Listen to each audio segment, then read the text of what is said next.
শ্রীযুক্ত বিজয় গোস্বামী সবে গয়া হইতে ফিরিয়াছেন। সেখানে অনেকদিন নির্জনে বাস ও সাধুসঙ্গ হইয়াছিল। এক্ষণে তিনি গৈরিক বসন পরিধান করিয়াছেন। অবস্থা ভারী সুন্দর, যেন সর্বদা অন্তর্মুখ। পরমহংসদেবের নিকট হেঁটমুখ হইয়া রইয়াছেন, যেন মগ্ন হইয়া কি ভাবিতেছেন। বিজয়কে দেখিতে দেখিতে পরমহংসদেব তাহাকে বলিলেন, বিজয়, তুমি কি বাসা পাকড়েছ? দেখো, দুজন সাধু ভ্রমণ করতে করতে একটি শহরে এসে পড়েছিল। একজন হাঁ করে শহরের বাজার, দোকান, বাড়ি দেখছিল। এমন সময় অপরটির সঙ্গে দেখা হলো।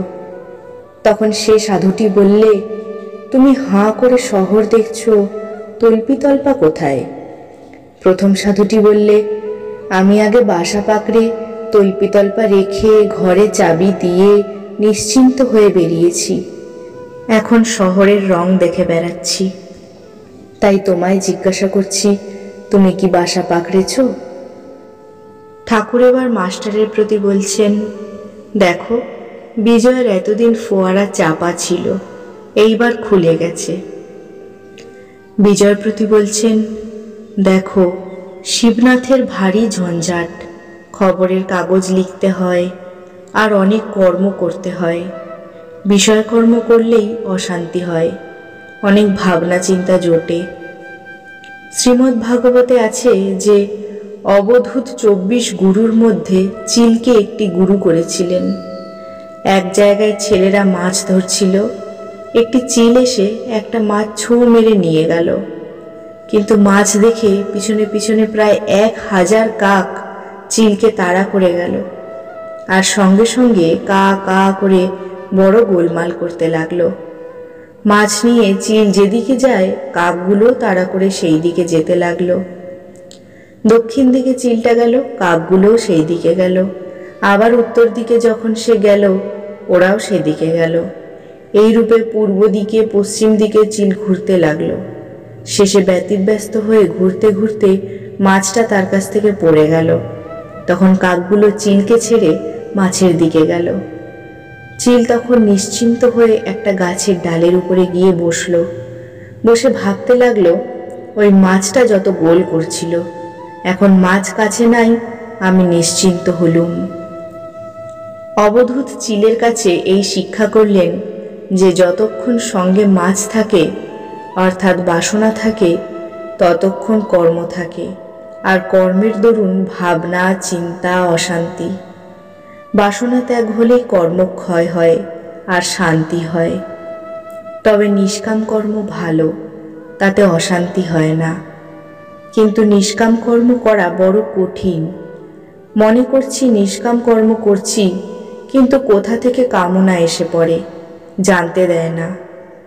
আগে যদি অনেক সাধন থাকে, সাধন বলে কেউ কেউ নিষ্কাম কর্ম করতে পারে।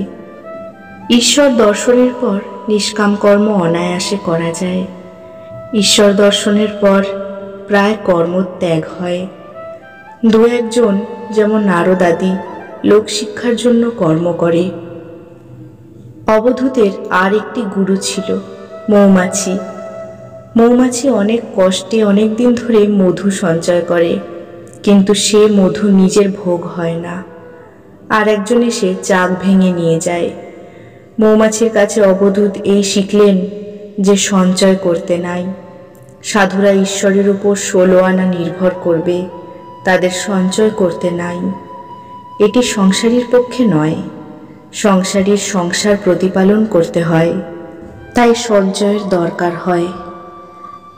পঞ্ছি আর দরবেশ সঞ্চয় করে না, অর্থাৎ পাখি এবং সাধু সঞ্চয় করে না। কিন্তু পাখির ছানা হলে সঞ্চয় করে, ছানার জন্য মুখে করে খাবার আনে। দেখো বিজয়, সাধুর সঙ্গে যদি পুটলি পাটলা থাকে, 15টা গাঁটওয়ালা যদি কাপড় বুচকি থাকে, তাহলে তাদের বিশ্বাস করো না। আমি বটতলায় ওই রকম সাধু দেখেছিলাম। 2-3 জন বসে আছে, কেউ ডাল বাচ্ছে, কেউ কেউ কাপড় সেলাই করছে, আবার বড় মানুষের বাড়ির ভান্ডারার গল্পও করছে।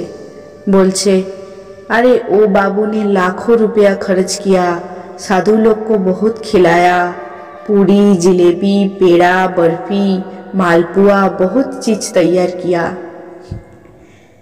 বিজয় সহাস্যে বলছেন, আজ্ঞে হ্যাঁ, গয়ায় ওই রকম সাধু দেখেছি, গয়ায় লোটাওয়ালা সাধু। ঠাকুর বিজয়ের প্রতি বলছেন, ঈশ্বরের প্রতি প্রেম আসলে কর্মত্যাগ আপনি হয়ে যায়। যাদের ঈশ্বর কর্ম করাচ্ছেন তারা করুক, তোমার এখন সময় হয়েছে। সব ছেড়ে তুমি বলো, মন তুই দেখ আর আমি দেখি, আর যেন কেউ নাহি দেখে। ভগবানের শরণাগত হয়ে এখন লজ্জা ভয় এসব ত্যাগ করো। আমি হরিনামে যদি নাচি, লোকে আমায় কি বলবে, এসব ভাব ত্যাগ করো। লজ্জা ঘৃণা ভয় তিন থাকতে নয়। লজ্জা ঘৃণা ভয় জাতি অভিমান গোপন ইচ্ছা এসব পাশ, এসব গেলে জীবের মুক্তি হয়। পাশবদ্ধ জীব পাশমুক্ত শিব। ভগবানের প্রেম দুর্লভ জিনিস। প্রথমে স্ত্রীর যেমন স্বামীতে নিষ্ঠা, সেইরূপ নিষ্ঠা যদি ঈশ্বরেতে হয় তবেই ভক্তি হয়। শুদ্ধা ভক্তি হওয়া বড় কঠিন। ভক্তিতে প্রাণ মন ঈশ্বরেতে লীন হয়। তারপর ভাব, ভাবেতে মানুষ অবাক হয়, বায়ু স্থির হয়ে যায়, আপনি কুম্ভক হয়। যেমন বন্দুকে গুলি ছোড়বার সময় যে ব্যক্তি গুলি ছোড়ে সে বাক্যশূন্য হয় ও তার বায়ু স্থির হয়ে যায়। প্রেম হওয়া অনেক দূরের কথা। চৈতন্যদেবের প্রেম হয়েছিল। ঈশ্বরে প্রেম হলে বাহিরের জিনিস ভুল হয়ে যায়, জগৎ ভুল হয়ে যায়, নিজের দেহ যে এত প্রিয় জিনিস তাও ভুল হয়ে যায়।